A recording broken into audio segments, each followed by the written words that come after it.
So when D'Angela called me and said, Raushawna, we are going to do a Ready, Set, Goals event. We want you to come. We want you to be the speaker. We want to equip the women of Raleigh North Christian Center with what they need to make 2018 a year that they've never seen before. And so I'm standing in my bathroom, talking on the phone to her, and I said, D'Angela, I don't believe in goal setting, and I might not be your person. And I said, because I don't believe that you set these big, lofty goals. I believe that you set small, little increments, and you take action on them daily. And then you get to the vision that you have for your life, and it may be way more than what you thought it was going to be. It may be bigger than the goal that you set. It may be phenomenal. And so she said, well, that's exactly why we need you then. And I said, okay. So then we talked about getting the entire leadership team together that serves in this ministry.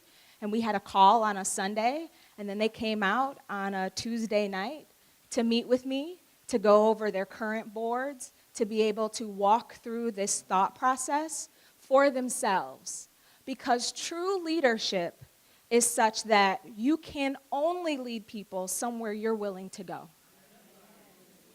And so before we had this event, each of the women that you see that are passing around papers and doing the work that have put this all together have taken time to explore their personal selves around what are these goals that they have and how do they align to what they really want. Because what we're going to talk about is, right, we know this. If you haven't heard of this, this is the SMART goals. So we talked about that. I said, D'Angela, I don't really believe in SMART goals. They get you caught up. SMART goals get you caught up, right? Specific, it's measurable, you can achieve it, it's realistic, and it's timely. I can set a SMART goal that says I'm going to finish this talk in 15 minutes, and by the end of it, you all are going to be smiling.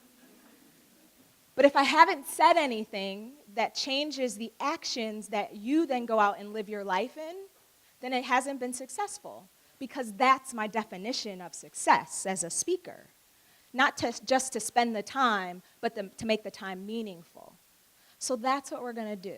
But before we go further, let's recognize the leaders that have done the work to be able to lead you up to this point. Please join me in a round of applause. Yes. Yes. Absolutely. And I intentionally take this time because I've coached a lot of leaders, I've led big teams myself, and to be able to do the personal work is so important. It is what makes the difference. It is what transforms organizations. It is what will build 5009, not in building only, but in the kingdom that is you and I. So, we're going to start right here. Goals can only be created once your values have been established. Your goals can only be created once you've established values. And that sounds like, really? Because this is called Ready, Set, Goal. And it is. But what are your goals built on? So let me give you an example. So in 2005, I decided I wanted to run a marathon, the Chicago Marathon specifically. And I was recently married. The event was October 9th, 2005. And I also worked second shift. I worked second shift. And so sleep was really important to me. My new husband was really important to me. But I wanted to complete the 14-week training to run the marathon. And so I had to sit down with my husband and say, so you work first shift and I work second shift, and so if you've ever lived in a household where that happens, you're like ships in a night kind of passing with each other. And so we decided Sunday was going to be our day that we would hang out. We'd go to church, we'd eat brunch, we might take a nap together. It was our day, because that was also the day that it was mainly a rest day from the training. Other days of the week, I would have to run long miles, I'd have to lift weights and do all of that. But I'm telling you this because I had to prioritize my values so that I could get sleep, so that I could train, but so that I could also spend time and attention with this new man that I loved and wanted to stay married to, right? Yes. But I had to prioritize my values. Otherwise, they can get out of order. So raise your hand for me if you have some type of financial goal that you would like to achieve this year? Okay, all of us in this room, yes. Yes, okay. So when you think about that goal that you have, it's like, yes, I want to be financially free or financially stable or whatever that is for you in words. What is the value that you have on that? And the reason I ask you that question is because when you're invited to go out with your girlfriends to celebrate someone's birthday, and they're going to a high-end restaurant, and you also value connection with your friends, opportunities to hang out, you have external validation that you value, you have a value on how people see you and your lifestyle, you may choose to go and eat in a restaurant that you cannot afford. So you have to be willing to put the values there because you would, if you value I'm really trying to save money this year, and I love you, and I'm going to wish you happy birthday, and I'm going to give you a hug, and I'm going to give you me. You got me all year. It's free, right? Right? But you would say, I got to pass. I got to pass on the dinner this time. You know, I might go to the dollar store and get you a birthday card because it's 50 cents, 2 for $1, right? And I'm going to write a great message of love and support, and I am going to feel whole and good about it because I'm sticking to the value, and I'm not going to have eater's remorse after I get the bill for something that I just really didn't have. But if you don't align your values, you can find yourself living a life that is really not yours. It's someone else's. It's not your own. It's not your authentic self, and it doesn't align. How many of you have a weight loss goal? I know we're fasting, but after that, you got something. You're trying, yeah. I see people like, yes, yes.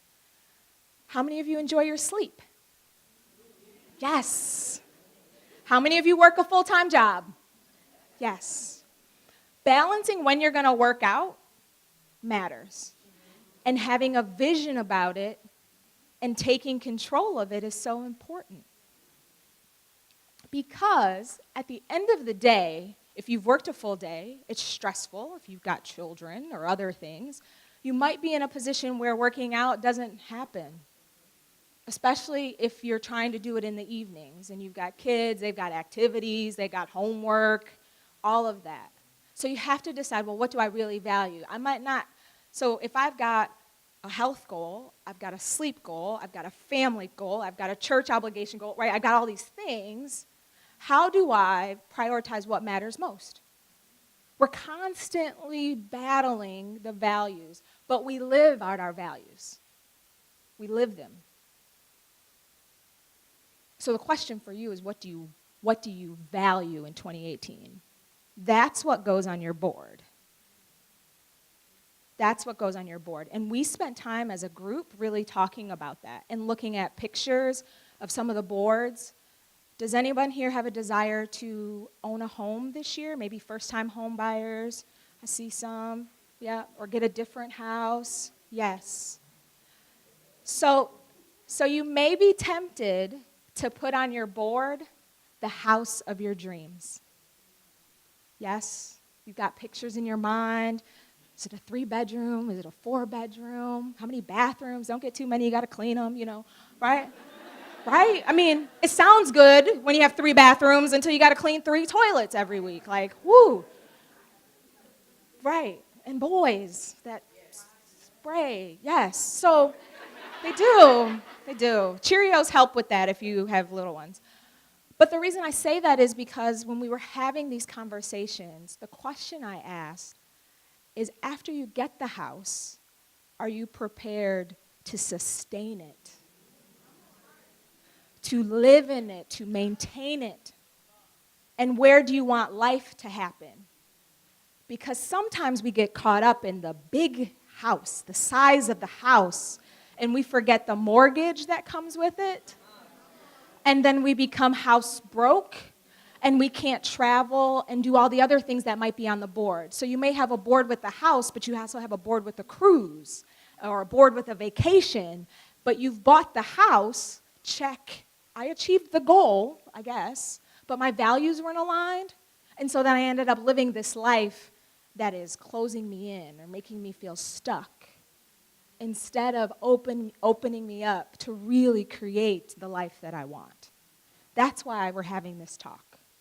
That's why I was able to be honest with D'Angela and say, I really just don't believe it, because I think, and what I know and what I've experienced is it's daily. It's a daily question of what are the values that I'm going to live out today to get me closer to the vision that I have for my life. This is what I want you to remember if you remember nothing else. The rest of the time that I'm up here, this is going to be on the board. Because it sounds simple, but it's not. It's really not. Because for everything that we say yes to, we are saying no to something else. The question is does it align to our values? We can find ourselves in a place where we are at a family gathering. We've all been there. We just had the holidays, right? And you can be having conversations around, we're getting ready to plan this next vacation, and everybody is going. Everybody's going to go. You got to go. Well, we got to see if we can go. We got to look at the finances of that. I had that conversation with my father. We have a family reunion every year. I have 65 first cousins because my father has like 12 brothers and sisters. I'm serious. And we have a family reunion every year. This year it's in Huntsville, Alabama. And I, at first, was only supposed to be tech support, back-end tech support. Back-end tech support, because I've got a lot of stuff going on. And then I ended up being the registration person. And then we ended up creating this letter and sending out this letter. And the letter didn't have all the details because I put all the details on the website. And so when he called me, his value was, Raushawna, you didn't communicate effectively, and now people are confused. And I love my father. He's an amazing man. But I had to tell him, Dad, and this is really what I said. I said, I'm your daughter, and so I'll take your critical feedback, but I need you to know that that didn't land well, and here's why. And when I say that to him, he knows, like, oh, I messed up. My husband, too. Like, I don't say that made me mad. I say that didn't land well. That, right? Because it's not about, you're going to take that? You can take that. That's free. That didn't land well. That didn't land well. Right? Right? Because we do. Like, it's like, I mean, there's lots of ways you can say that, but that didn't land well. Like, you may have intended for it to, but it didn't. And so then what I had to explain to him was that I wasn't originally on this committee, and that I spent 2.5 hours on the phone with another cousin of mine who isn't tech savvy to try to create this letter based on a vision she had. And I was tired, and we sent it to someone else to proof, and if we missed it, we missed it. And I said, I will absolutely take your feedback. But Dad, I need you to know that you don't need to share that with anyone else because you don't know all the effort that's gone into it. You don't know what we valued. And what we really valued was we wanted everyone to go online because that's free. Versus paper and postage to a family all across the country. And so I leave you with that personal example because while it may seem small, it's huge in terms of how we let those things rent space in our heads, how we decide to then put vision to it, how we decide what goes on a board that we will create around our life. It has to align to what you value. And then you have to be willing to prioritize those things so that you don't build a board that is pretty and inspirational, but you have no action that you're going to do every day to get there. All right? Yes.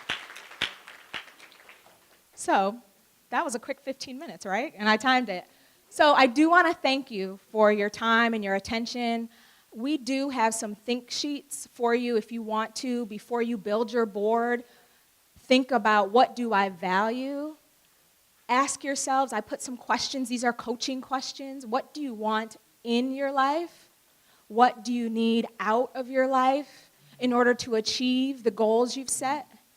Reprioritizing what you've got, and then putting action on your board.